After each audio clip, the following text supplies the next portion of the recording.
your Class A state meet in 1992 is one of the great state meet performances, not just as an individual, but in team history. And we're going to get to that in just a second. Sure. As an individual, you win the 50 freestyle in 2037. That's the fastest 50 freestyle in the history of Michigan at that time. You win your first 100 freestyle in 45-16 or 45 flat, somewhere in there. I think you might have been 45 flat that year. But the 200 freestyle relay breaks a national record, which I know must have just been amazing and awesome for you. Let's start with that 50 free, which stood as the state record for a long time, well over a decade. I'm curious what you remember about that swim. Take me inside of it. Oh gosh. The swim itself, not a whole lot. I think just that whole day, that whole weekend was just a special weekend. I had my goals set on, going fast and swimming faster than I did the year before. I trained pretty hard that year.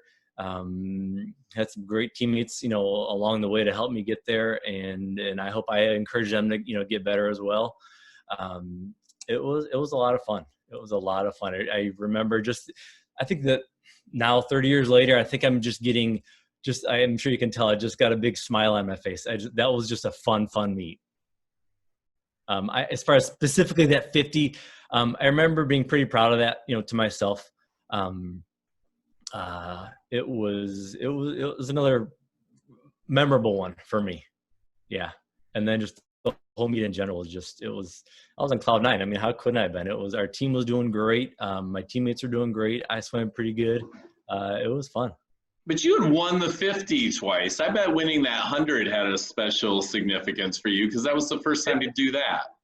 It did. That was definitely one of my goals that I've been wanting to do for a while. And freshman year, I didn't know what I was doing. So watching, I think it was Tom Bailey won that year. And I was in awe of that. And I said, wow, I would love to be that fast. That's great. So he was kind of one of the guys that I looked really up to, for the 100. And then the next year, didn't quite get there at that. And so now kind of that fire inside me is like, you got to do this. Come on, you got to do this. And so the next year I did. Now for, young guys that may not know the history, the 200 freestyle relay was introduced into high school swimming in 91. So that was actually only the second year of the 200 freestyle relay. So it wasn't a long record. It wasn't an old record. But the bottom line was Andover was the fastest 200 freestyle relay in America that year. And, in those 2 years, mm-hmm.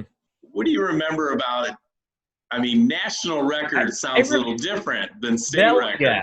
Yeah, that one I remember. I remember Mr. Lane talking about that a little bit throughout the year, not very much, but kind of when it was getting close to, after league meet and we're getting, ready for state meet and stuff. And, he's kind of, putting the numbers together and everything. And he's like, you guys, we got a chance to do something pretty special here.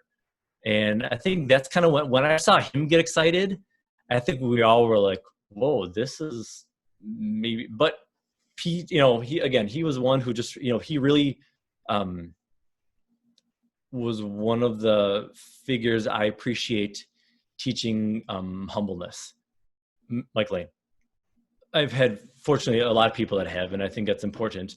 But Mike Lane definitely, especially something like this, he kind of, you could see that little hint of a smile and a little twinkle in his eye when he was talking about it. But you also kind of knew, hey, keep your cool because nothing's guaranteed, And then when we swam it and, did great. And I think when we finally heard, I can't even remember who officially told us that, that's what it was.